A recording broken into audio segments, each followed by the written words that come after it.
So guys, for today magkakabit tayo ng coilovers, L&T coilovers para sa Vios 2023. Galing pa sila ng Cabanatuan or sa Nueva Ecija.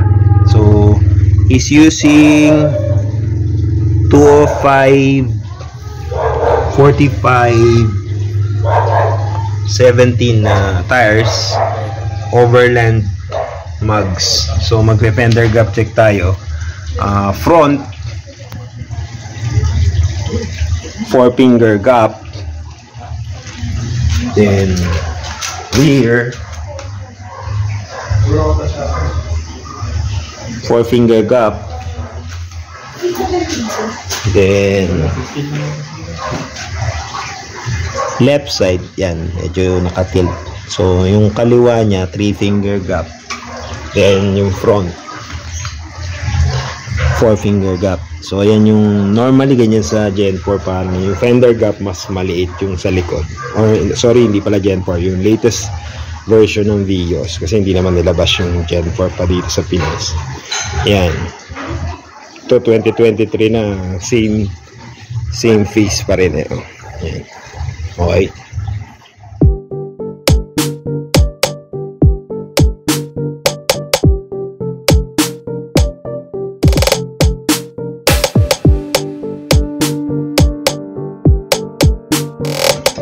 So guys, bukod sa coilovers, magpapalit na rin sila ng Brembo brake pads. So ikakabit natin ito.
So guys, na-install na natin yung coilovers after ng mga adjustments.